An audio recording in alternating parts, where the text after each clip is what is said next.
Welcome to the Startup Grind. I know we got the real deal with Tessa from IntelligenceBank. Let's go. Thank you.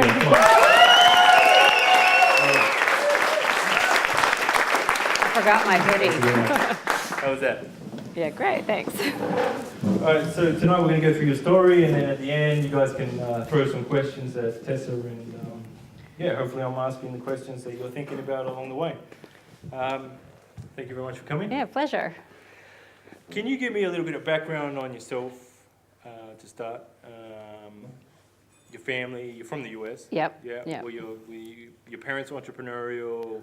How did you get started in the entrepreneurial space? Give me a little bit about your education as well. Yeah, sure. So I'm originally from Atlanta, Georgia, so not very far from here. And my parents, my dad's a PhD in physiology and my mom's a nurse, so it has nothing to do with technology, but I think the scientific background probably added something along the way. And I think really as a child, growing up in a very kind of white bread, conservative, Southern background, I just wanted to get out and move to New York as fast as possible, which is what I did as soon as I could. And then really the internet was kind of just starting out when I moved to New York in the 90s, and I worked in advertising. And I think really what's driven me from my career to start to end is the ability to create something that never had existed before. And so for me, with IntelligenceBank, there's the gratification of obviously employing people who wouldn't have a job with you otherwise, which is really gratifying, but it's also making something, which I love doing, so. What was your education? My education, it's kind of unrelated. That's all right. I have a master's in political science and Spanish and Latin American political theory, so. Yep, so chaos theory, so it works well with technology startups. Right. So you had enough of Atlanta. I've been there, not too impressed with it myself. Yeah, a lot of peaches. 96 Olympics. Yeah, I was there. I was there. So you moved to New York. You went to school in New York? I did a master's at NYU, but I was working as well in advertising at the time. What's the connection to New Orleans? Oh, I went to undergrad there. Okay. Yeah, so I went to New Orleans first before New York, so. Okay. Yeah, pit stop. Oh, was it? Yeah. So you did this education in New York, and it's interesting to me reading your bio about you're working with real creative clients, Ogilvy. Yeah, I was at Ogilvy. I was at BBDO in Ogilvy, and yes, I did a lot of business development, and then I worked on the Kodak account globally. Which is kind of ironic because they just kind of went under because of digital. But anyway, we were hired to kind of rejuvenate the Kodak brand and to create the link between film and what you can do with pictures. So I worked on that, and then that's how I ended up in Australia, because I ended up meeting my husband, who was Australian, at the Ogilvy office. So I moved to Australia in 1999, and we kind of couldn't work in the same agency. So I joined Hitwise, which was an internet startup at the time. So yeah, explain that to me, because you're dealing with a lot of these creative clients working on cool stuff, yeah. And then it's what, big data? Yeah, it was kind of, yeah. So Hitwise at the time. So Hitwise started with around the time Seek and Car Sales and some of those other kind of earlier startups did, and I was brought on as the head of sales and marketing. And at the time, they were selling online. It was like $59 a month or for the year or something to buy, web analytics, which was really valuable data. So kind of the first thing I did was, jack the price up to 15 grand a year and got rid of some people who were kind of not selling. And we set up a sales force and basically had to start offices in New Zealand, the UK, and then in the US as well. So we had Gavin here last month. Yep. You're one of your work colleagues. Yep. And he talked about the story about you coming in and saying, look, this $59 a month is not going to work. Right. There's a lot of that. Yeah. And we're going to go to 15 grand a year. Did the people think you're nuts to start with? No, well, it's funny, the forecasts at the time were just insane. It was like, yeah, we're going to make $30 million in 2 years out of Hong Kong. And I was like, there aren't enough people in Hong Kong to make that happen. Like, the math just weren't kind of adding up. So Yeah, for that kind of product, and I think, you know, it was a really good lesson to learn is really for your product, what's your distribution channel? Because understanding what that is really the hardest nut to crack is like, how do you efficiently sell whatever product you have, whether it's direct, whether it's online or through channel partners. And online for us, it was very like the kind of the startup-y kind of internet people got it, but if you went to a big corporate, they're like, well, I don't understand how you're measuring these people. Like, I don't understand, I have a problem with competitive intelligence, and I don't understand how you even do it, and then I don't understand how to use the product. So to kind of sell it, you had to have get very much high-touch sales and account management kind of approach to selling that product. And on top of that, I'm guessing these corporate clients were pretty much laughing you out the door if you said $59 anyway. Well, yeah, if you pay peanuts, you get monkeys in the data space. So there's a bit of a, there's a bit of a value. You know, if you sold zillions, you could sell it at $59 a month, but that wasn't really the case. So month 2 into your change of strategy to 15 grand a year and people were actually buying it, they must have loved you.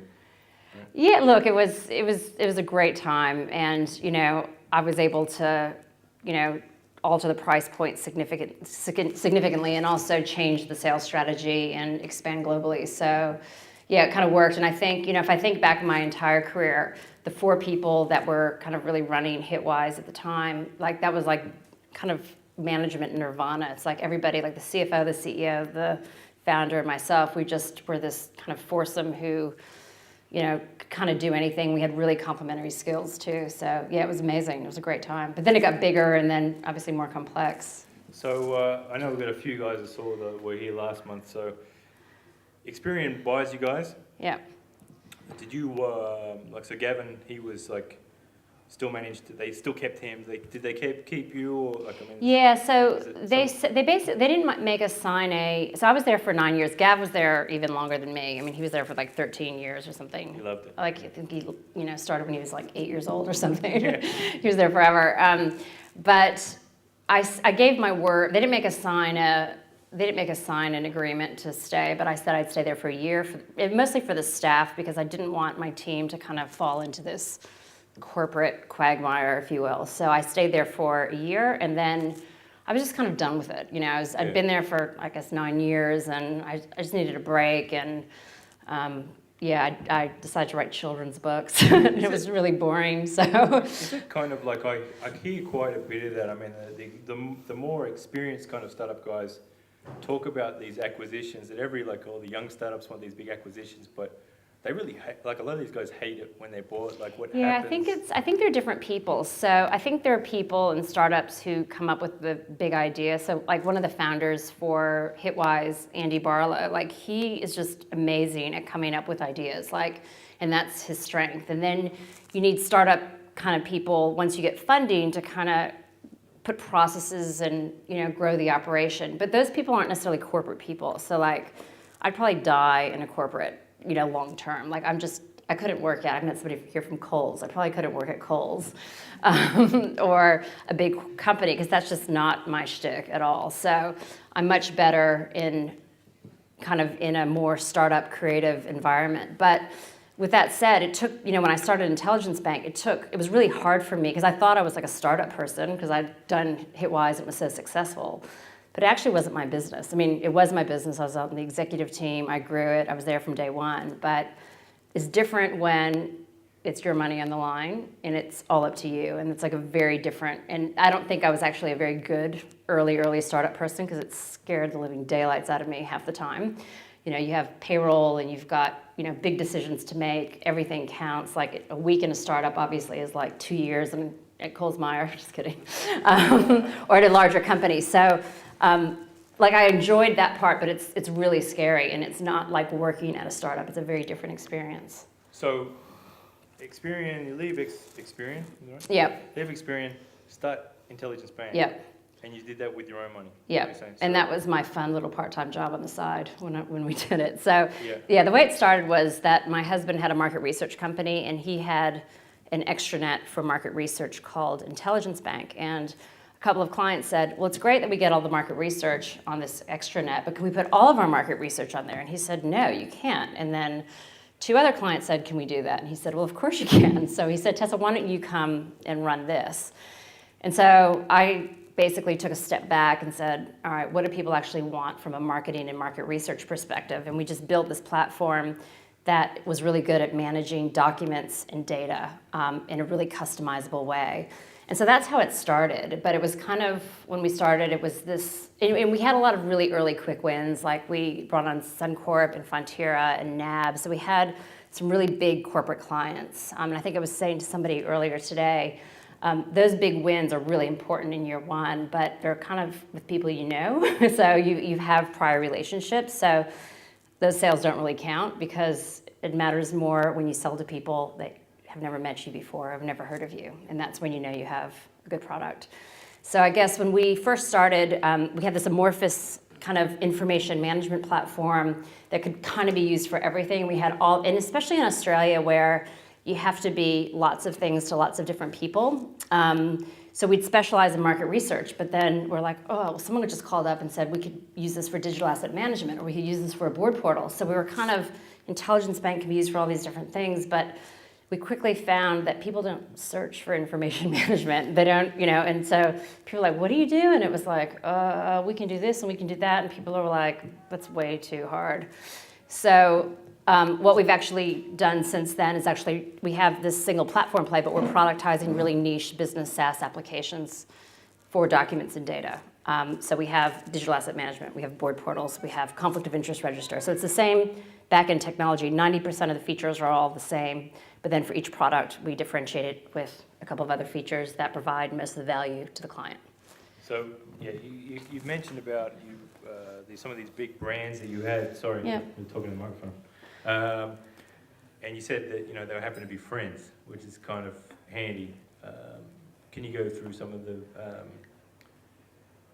What's some hints for the guys that don't know these big guys? I wouldn't say they're friends. I think they were like professional colleagues. So like I wasn't like having dinner with these people, but it was kind of like, oh, we had worked together in the past, and John, who I worked with at Hitwise, recommended I talk to you. So it was kind of like, I call it like the friends and family network. So it was kind of people I knew or knew of were kind of our first clients. And you need that because you kind of don't have a product, and it's hard to visualize it full, and you need, friendlies to help you build your product and to give you feedback, and to people who are patient and can trust you.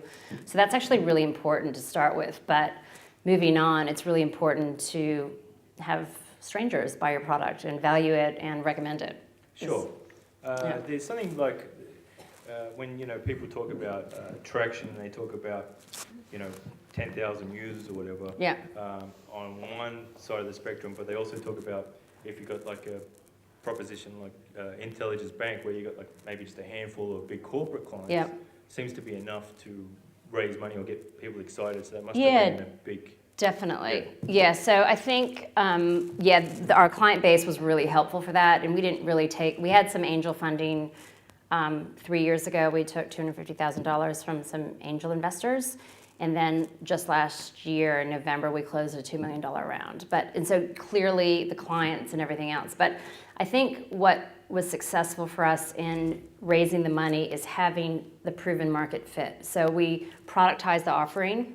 And we had, we could put on a chart, all right, here are digital asset management clients, here are board portal clients. And so proving that market fit is the most important thing. And it was funny, I was talking to my team the other day about, we're talking about how do you know when you're successful and how do you know when your product is valuable. And I said, well, if we weren't on Monday morning at 8 o'clock in the morning, if we went down, we'd get 1,000 phone calls, that's how you know. So every business has its own metrics with regards to number of users or whatever it is, depending on your model. But I think that's what's important if people are upset if it doesn't work or if it's not there. Yeah. So I think that's a good way to think about it.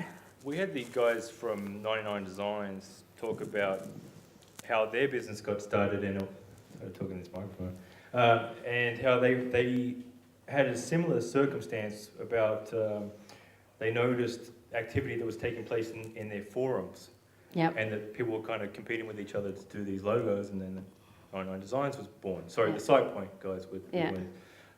So it's interesting to hear that your solution came from a problem that your husband's clients were having. Yes. How much of their feedback, are you still feeding back into the product? Oh, it's huge. So we have very close. We could be accused of over-servicing our clients, but that's where we get our best ideas. So we work with them very closely.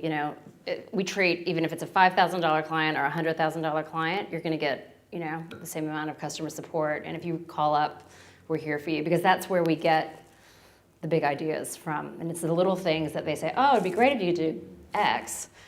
And usually that's like a big win for them as well as for future clients.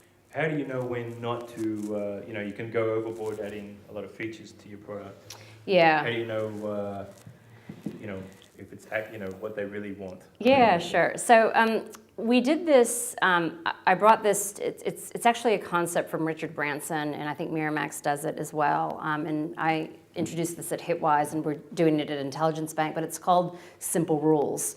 So there are actually kind of 3 or 4 criteria that you create that basically an idea doesn't even get thought about unless it can meet those 3 criteria. So for us, does it differentiate us into the market? Is anyone else doing it well? And can we make more money out of it? So if it's just something that, it would be really great if you can change this from blue to red, we probably wouldn't do that unless it was like a deal breaker. So by following those simple rules, it's a really good way to kind of, weed out kind of every idea that comes in and prioritize what's most important for you as well. And is that literally on the drawing board that you go through this process, like with? Oh yeah, so we do it, we actually do, so we have obviously a ticketing system like every other technology company has, and we kind of dump all of our ideas by us and by clients. I mean, obviously bugs or problems get fixed first, but so every month we just sit down and we say, is that going to really make a difference in our marketing positioning or to our clients? And if the answer is, it's kind of nice, but no one will notice, then we don't do it. Sure. We're brutal about it. And can you give me an example of how these client is using your services, or is successfully using your service, and how it's benefited their business? Yeah, sure. So, so we have kind of 4 key products that we're currently selling. So one is digital asset management. So for example, National Australia Bank use us as a way to share and to educate people about their brand guidelines, download digital assets, and other kind of marketing assets to 14 different agencies as well as to different business units inside. So before they were getting phone calls, can you email me the logo? Can you do this? Can you do that? And the reason why they like it is that it looks and feels like NAB, but they're able to then provide ad hoc access to different people as required. So that's, I guess, an example for that. We have another client who is a kind of a mid-level consultancy firm, or mid-tier, I should say. So do you build the design side of things to make kind of fit with their brand architecture? We can, or they do it as well. Yeah. We have another account management firm who just use our database tool to kind of, kind of a consultancy firm who use it to manage their projects and their intelligence around their different engagements. And then we've got other clients like who use us as a board portal to just streamline the online meeting process as well. So again, the secret to our business is that we've got a single platform and then we're able to productize it. And so the goal for us and the reason why we raise money and our next challenge is to start selling online. So we've been selling through a direct sales force. We do have reseller partners. Deloitte is one of them. And they've been great with us. But really for us to get scale to the next level, we want people to be able to slap down a credit card and buy it for $20 a month or whatever it is.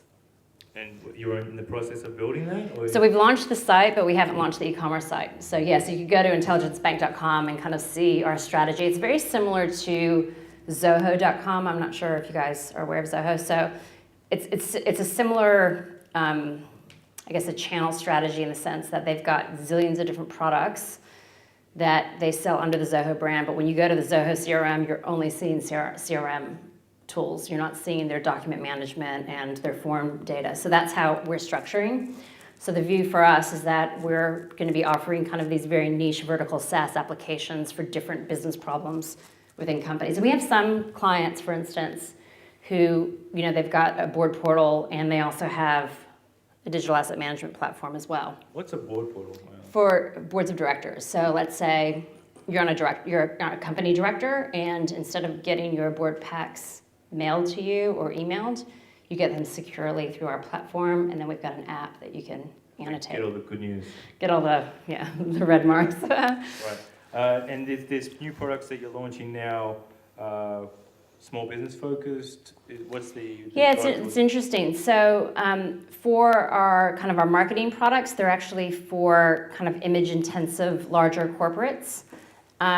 For boards, it's kind of mid-level kind of government and mid-tier companies. So it really depends on the product that we have, who we're targeting. So yeah, for marketing, it's kind of bigger, but then for boards, it's kind of like, I don't think BHP, for instance, would buy us as a board portal per se online with a credit card, but there are plenty of government departments and associations that have boards and need the governance and auditing for that. And when are you? So you're trying to raise money now? No, we just raised. Oh, we raised in November. So I like this Thomas. Tom Mort. That's right. Yes, yeah. King of the Jungle Ventures. That's right. I think he just rebranded. That's a great name. Jungle Capital. Oh, he did. Yeah. Oh, I like King of the Jungle. Yeah. Anyway. So is that to ramp up, buy more stuff? What's the? It's really for the e-commerce side of things. So when we raised, we're around for 3.5 years. When we first raised, we were profitable. We had an 80% renewal rate from our existing clients, but we weren't we could go on organically forever. But I wanted to turn kind of a small successful company into a really big successful company, and you can't really do that quickly without capital, or it's hard to do that.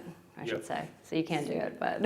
So that's to build the new product. Is there it's not to the product, it's really more about the channel. So it's about building the e-commerce facility and the marketing. So you can build an e-commerce site, but you need people to get there and to try it and to get it going that way. And then what's next? Satellite offices? Yeah, I don't know. So... yeah, we'll see. I mean, you asked me earlier when I said, what are you going to talk to me about? And he said, your biggest failure. So oh, yeah. It's okay. I'll tell you right now. Go ahead. So when we raised our seed money, I was like, right. I opened up an office in New York instantly with Hitwise. I'm going to do the same again. And so I employed somebody who I actually used to work with, who's a dear friend, but we didn't really have our market and product fit right. And it was not a failure, but not successful, put it that way. So... I had a New York office for about 10 minutes, then had to close that, sadly. But yeah, so I think doing that too early and expanding before we had the fit right was probably the biggest hurdle that we had to overcome early on. What other failures? Give me some. I know There's some other failures. I think it's just good. Yeah, I think that I also think so I think that was clearly my biggest one with IntelligenceBank. The other thing, I guess, when I was raising capital is that I don't know if you guys have heard of Springboard Enterprises. So it's basically a women technology accelerator. So it helps women-led technology and biotech businesses raise money. And so I was kind of talking to people, I would say in a very half-baked way. I didn't have my pitch down. I was kind of all over the place, and I was like, yeah, well, what do you think I should do? It was it just wasn't tight. And after I did the Springboard program last year, kind of changed my life and how I approached raising capital and thinking about the business as well. So I think, yeah, probably my other biggest failure was not raising money sooner because I didn't really know how until I did that. Can I ask, because I know a lot of guys here and a lot of everyone in the startup community kind of puts raising capital on a pedestal. Yeah. And more money the more money you get, the better you're doing, I guess. But how do you find the dynamics have changed in your business? Yeah. Or do you like having investors to report to, and what's the difference there, and is it worth the money? Yeah, so we actually did so when we got the first angel money, we actually got a term sheet for $2 million 6 months after we really launched. And the term sheet was from a family office, and they were great people, but it was really draconian, and fair enough, because we didn't really know what we were doing. So we actually ended up walking away from that money at the time. People thought I was insane, but I was like, it was to the point where it just wasn't going to work, I think, for either party. So we did walk away from that. And then with this round, I think raising money is all about finding the right partner. And I think it sounds like a cliche, but it's really important that you share the same values. So you as a CEO, how do you operate, and you need to be able to work with the VC. So for instance, the people who invested in us, they're all entrepreneurial people. So they like that we treat their money like it's our own. I'm not the type of person who will just splash money against the wall, go really hard and fast, and if I run out, raise more. Like, that's just not going to sit well with me ever. So, and they're happy for me not to do that. So they'd rather us, come a little bit under forecasts and go slow and measured and calculated versus slam against the wall type activity. So I think I think sharing values is important. I also think being aligned, with your term sheets as well. I feel like an expert in negotiating term sheets right now, but making sure that everyone's aligned. So nobody at the end of the day feels like they're getting, badly done by the other party, and that it works for everyone. And that when you do raise money again, if you do need to do that, that you and your investor are actually on the same side when it comes to the next round. I think that's really important. What are some good things or bad things to look out for if you're given a term sheet? Yeah, I think a lot of people focus on valuation. And so that was like, we came up with a very reasonable valuation it was a multiple of our revenue and our recurring revenue. So we never had a fight about that. And I think fighting over valuation is kind of not worth it. It's really more about the terms and about the decision making and about ratchets, if there are any. So we don't have any ratchets with our term sheet. But our investors have to approve business plans, approve, expenditure over a certain limit, which is, totally reasonable. So I just think I think there's some things you can die over. There are a couple of things that I was going to die over. And it was really about control over deciding when to raise next, and about that had to be a mutual decision, but it couldn't be blocked. So things like, you just have to always think about worst case scenario, because it all feels like a love fest at the beginning, but it's really when you need to go to the next stage, and also aligning timeframes as well. So if you think your business, it's going to take you 5 to 7 years, then you need to be with VCs that have that same time frame. If they're like, right, 3 years and we're out, then it's not going to work really for anyone. No, you're out of business.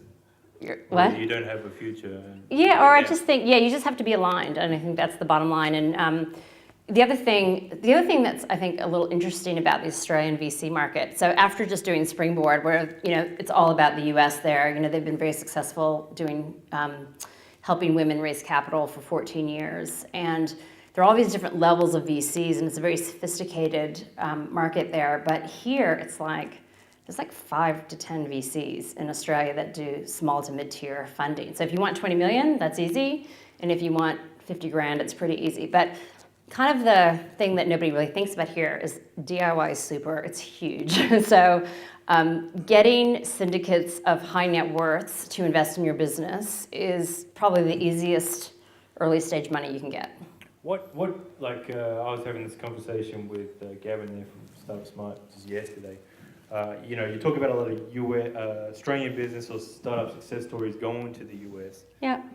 Because it's more attractive in the most part. What kept you here, or what kept you from raising money in the US? And it was really, for me, at this point, I haven't proven anything yet. So, I've proven that we've got a great product through a direct sales force, but I haven't proven that we can sell online yet well.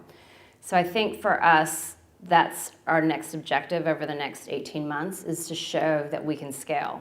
Because we've shown that we can run a profitable business with clients that renew with lots of different products, but we haven't shown that we can do that on mass market. And so I think before you go to the US, you kind of need to know you can do that. Sure. Yeah.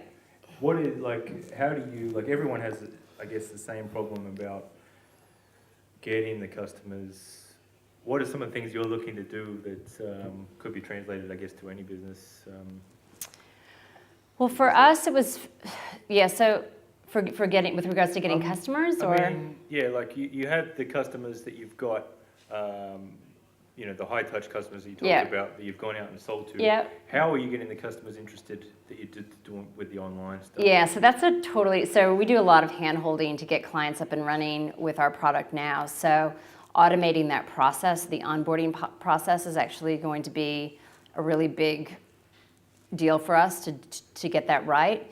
And also, it's just the little things. It's like, someone comes, every lead that comes to your website is like a golden nugget ready to be mined. And when they come there, we're going to be doing a lot of A/B testing, a lot of optimization of the whole sales process. I mean, I'm sure we're going to rebuild the site in like another 12 months because we're going to learn so much from what we're doing. So, yeah, for us, like nailing online is going to be, the big objective for us now, because we have customers and we know we can sell and we can deal with it, but we want people to be able to slap down a credit card and buy it.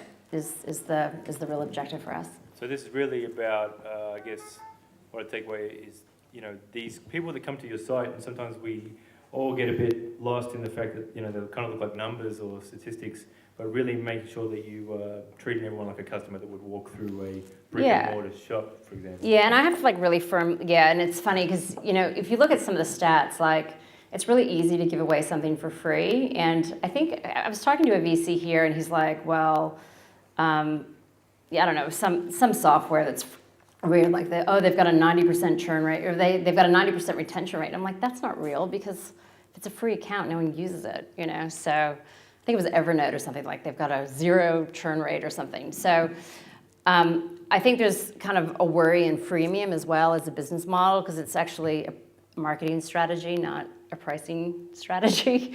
And I think the whole free thing is kind of for me, it's kind of like this black cloud that's out there because of all the US VC money that's kind of flooded into software. There's an expectation on consumers that, why can't I use this for free? And, not everything can work like that. Like, you have to charge at some point. So there's actually a trend right now with a lot of US startups that are kind of cutting their free and, having to trial, extensive trials, but making you pay and are cutting the freemium model out. Sure. I think I'm going to open up to a few questions now. Please, throw your hand up. Any questions for Tessa here? Rob? When you're saying you're going to be doing a lot of A/B testing and conversion testing, optimization, and this kind of thing for your new online site, Yeah. is that because would you bring people in to do that, or you work with outside companies to do that because it's not something you've done in the past? Yeah. So I just hired a head of e-commerce who is kind of an SEO. He was kind of SEO expert in his background. We actually worked together briefly at Hitwise, so he's kind of a known entity, but he's, the best thing about him is he's super analytical and anal retentive, and that's what I love about him. Like, he's like all about the details. So, so it'll be a mix. So I have brought in that resource, I guess, and he's worked with, integrating systems before with MailChimp and Salesforce and, e-commerce platforms as well. Braintree, I'll give you guys a plug. We just signed up with those guys today. So I brought someone in-house, but we have, for instance, we've hired somebody externally to do the tag manager, using Google Tag Manager, and we'll just outsource expertise as we need to do that. You touched on a couple of things I want to kind of just share or elaborate on for the audience, because we get quite a mix. Not all the tech guys. The A/B split testing. Yep. Because we just talked about it. But give me an example of what an A/B split test is for you, or how it works effectively for anyone trying to validate their business. Yeah, sure. So with A/B testing, that's really what it's basically doing is saying, all right, of the 100 people who come to my website, 50% are going to see this pricing page, 50% are going to see this. 50% are going to see a red button, 50% are going to see a green button. To ensure that you're optimizing your traffic when they come, because again, every lead that comes is potential gold, and you need to make sure that your design, your messaging, and also the UI is optimized as best as it can. So we're going to be using, I guess we found a couple of software packages that we'll be using to do that. Like just today, I was even saying, we've designed this pricing page for board portals, and I was like, you know what? I don't think people are going to buy like that. I think it's actually going to be better, instead of like cost per user like we do on everything else. I think it's going to be better up to 20 users, it's X amount per month, and up to 40 users, it's Y. So I think we're going to end up changing that. So is anything instinct? It's all analytical. A lot of it is, well, it's both really. We're just going with what we know now, and we're really, we're going to be measuring everything we can, and just getting as much feedback as possible and making iterative changes as quickly as possible. Do you do that? Are you gonna? I guess you're planning on doing this with the different marketing channels that you use as well. Yeah, we don't really do, like, our marketing is kind of, I don't know, we did a little AdWords and not, and my background is marketing, so it's actually really embarrassing that, like, the lack of marketing that we've been doing. But yeah, so we'll be doing a lot of display, obviously a lot of content, and we're going to be doing some really fun things. So we're actually going to produce them ourselves. We're going to do these little, like, problem videos. So we're just going to dramatize the problem of not using our product. And so anyway, so people don't really do that, I don't think, with board portals or conflict of interest registers, but, you know, I guess those managers are all people too, and they laugh at Facebook jokes as well. So we're gonna, we've got some really funny scripts that we're gonna try. So that's cool. Yeah, that'll be good. You also touched on churn. Yep. Which is, kind of a startup term as well that some people might not know about. Can you explain? Sure. So churn is basically customers that don't renew. So to get what VCs call the hockey stick, or to get, the super growth, so you start with, 100,000 and you go to like 400 million, there's a hockey stick in your sales growth. And usually the reason for that is... There's not a company that doesn't have that hockey stick in their pitch. I know. We had a hockey stick. Yeah, that's right.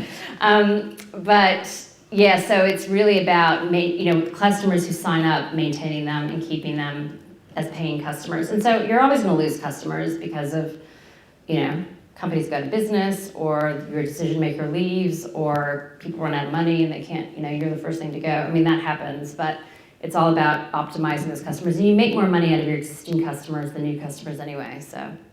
Right. Well, to the audience again. Yep. Do you do your software development locally, or do you offshore it, and why? Yep, so we do everything. Our core product, we do it local. So all the back-end database kind of middleware layer we do here. We do responsive design. We had this guy, he said he was from Finland. We got him off Odesk, but he's actually from China. So we use him. And I'm like, that guy is not from Finland. Anyway, we figured that out. So yeah, so we do front-end things. We developed an iPad app offshore using outsourced developers, but we don't, because we're handling sensitive data, we have board papers, we have, marketing plans, we have market research data, whatever it is, the data only gets touched by our developers, who are kind of police checked and vetted and, are, part of our core team. But we do outsource front end a lot.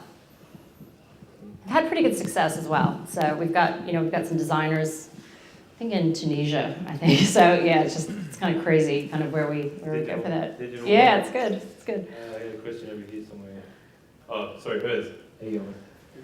I was interested. You mentioned the problem, or the business was kind of created once with your husband, and the problem with your husband. How involved is he in the business? He's the chairman, so he's involved. Yeah, it's really he has a market research company, and we co-own IntelligenceBank together, but I run the day-to-day side of things. But he's an owner and he's a shareholder, and he comes to every board meeting, and we share an office too. So we sit 5 feet away from each other, I think, every day. How does that go? Oh, it's great. I mean, filmed, right? I'm just kidding. No, it's good. It's actually good. Look, it has its challenges, especially when times are tough. It's not fun when you're both kind of like getting absorbed by, hardship. So year 1 is always fun, year 2 is really hard, year 3 is fun too, and year 4 is gonna be better, hopefully. But yeah, so that, it does have its challenges, but the fact that, like if something happens, like just today, I go out of the office and then I call him on my cell and say, this just happened, blah, blah, blah. So he, and he can relate and he can deal with it. And, it's nice, when you're running your own business, it's also very lonely because there's not a lot of people you can talk to about things. So it's really nice to have him there, and he's really experienced in business and in strategy. So it's great to have him involved that way as well. We do, but we had to put a limit on it. It was getting out of control for a while because it totally consumes you. And I think one of the things that I've tried to do personally as well is On the weekends, I try to turn off. So I at least have one day on the weekend. I have the Sabbath. So I just don't do work. Like I might, it might be Friday night, I'm up until 11 o'clock doing something, or Sunday night, but I always try to have at least one day. It's like mental health day, just to clear my head. And that's actually really important to do. And it's hard to do when, I used to have the view that, if things are tough, you just work hard and you just kind of power through it. But if you're exhausted, you're kind of no good to anyone. So having that day, at least, is really important.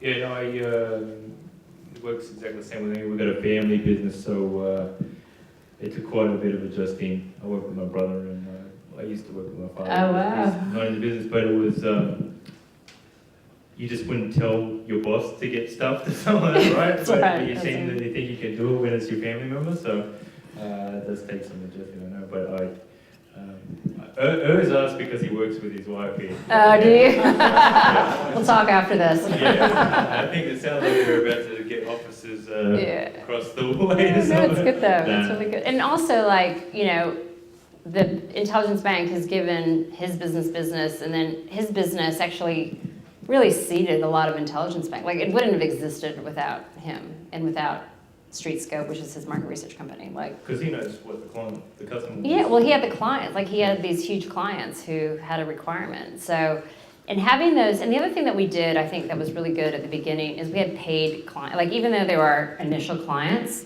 and they weren't paying zillions of dollars, they still paid for it. And so having that early revenue is actually really good as well. Right, we'll take, where do you find your inspiration? Where do you look for new ideas or trends that are on the horizon? Yeah, so I guess from a work trend perspective, and that's a really hard one because software as a service is kind of like, there's kind of like great software for free everywhere. And so I always try to think about, like, what's the one killer thing that everyone will love? Like, what's that kind of one really neat idea? So for us this year, for instance, it's online signature, so you can like sign a document in a secure manner with encryption as well. Like, that's kind of for our board things. For marketing, it's embedding content. So the ability, you can have all of your content within Intelligence Bank, but then you can embed it on all your social media channels and other places as well. So I don't know, I read a lot. I listen. The other thing that I do is I talk to a lot of people all the time. Like, I'm always having coffees with people. Sometimes my husband will say, "Why are you talking to that person?" I'm like, "It's going to pay off one day." It's going to, because everybody knows somebody and they can contribute something. So I'm always, just having conversations. And in the early days as well, you're in this office and it's kind of cavernous, and you've got you, and like we started with one developer, like it was really small, and I would just go meet people because I'm like, well, I'm not going to get any business sitting here by myself. So I would just go and talk to people and have meetings and coffee. I had a lot of coffee, so I drink decaf now. I think it's great advice for all startups. I was having this conversation with Startup Smart yesterday about just, I guess, Australians were kind of, this is what I'm working on, I'm not telling anybody. Right. Where the US is, complete opposite. Right. This is what I'm working on. Yeah. But I think there's something brilliant in that. And look, there's always going to be, like, I'm sure you've probably got 10 competitors, and there's always a competitor. No one's going to steal your idea. No. Like, it's too hard. Like, seriously, if you've ever started a business, it's hard and it's painful. And you have to really want to do it. So if you tell somebody, the whole NDA thing, I'm going to give you an NDA about my idea. Like, no one's going to go do it. I don't think. No. Unless it's like, I don't know, super, super amazing. But yeah, I don't know. I think the likelihood of that. I think you're going to get more help by talking about it than it would be harmful to you. All right. We'll take one more question. Can you talk about sort of employing people and attracting good people to sort of come work with you? Yeah, sure. Yeah, that's a great question. Success stories or maybe failures? Yeah, sure. So, I have a couple of comments on that. So the first thing is, really the best employees that we have actually have side businesses. And I love that because they're entrepreneurs. So they're all using Xero because they have these small businesses on the side. And they know what it's like, and they can feel your pain. If you have a bad sales month or whatever it is, they're with you, like they get it. So when people have interviewed and they said, well, I've got this side thing, but it won't interfere, I'm like, that's great. Like, I'm glad you have that. So that's good for us right now. So We don't really use recruiters at all because I'd rather take the 15 grand and do something else with it. But yeah, so as a rule, we don't use recruiters. It's all word of mouth and just advertising that we do. The thing that was really the hardest for me, so when I was at Hitwise, we had, the developers, but I ran sales and marketing, so it was always like the crazy people on the other side of the office, and the developers, the guys who like didn't wear shoes and didn't talk, kind of thing. So what's been kind of challenging for me, so most of our staff are developers, and they've got earphones on, they don't talk a lot. I mean, they do talk and they're fun and they're great people, but it's just a different culture. And so I was trying to be all like bubbly and inclusive and building the culture, and they're like, just make sure the microwave works when I heat up my lunch, So it was so just kind of getting used to that. And some employees, I'd be like, I'd say to the CTO, I'm like, is he happy here? He's like, yeah, he loves it. I'm like, really? So really just understanding kind of the different cultures of types of workers that you have is really important. And we have, what's good is we have one employee who's ever left. So, and he went to travel the world. So, we've only been around for 4 years, but everybody's been there kind of from day one. And they've, as we've grown, they've moved into more niche roles as well, which is nice. So they're actually kind of progressing their career that way as well. Do you follow the US and kind of try to incentivize your early employees with shares? Some of them do, yeah. Some of the key employees have share options, but we don't have enough investment to make it like everybody has. Like when I was at Hitwise, everyone did. Like the receptionist was there for a week, had share options. So, which was great for her, which is good. But yeah, we're just kind of not geared for that right now. But I think if we ever did raise like 10 or 20 million, we'd do that. Well, that's what I said to Gavin last month. 290 million out of that Experian deal was there was a lot of shareholders. There were a lot of shareholders. Yeah. A lot of shareholders, Right. I'd like to get everyone back on their feet, and a big round of applause for Tessa.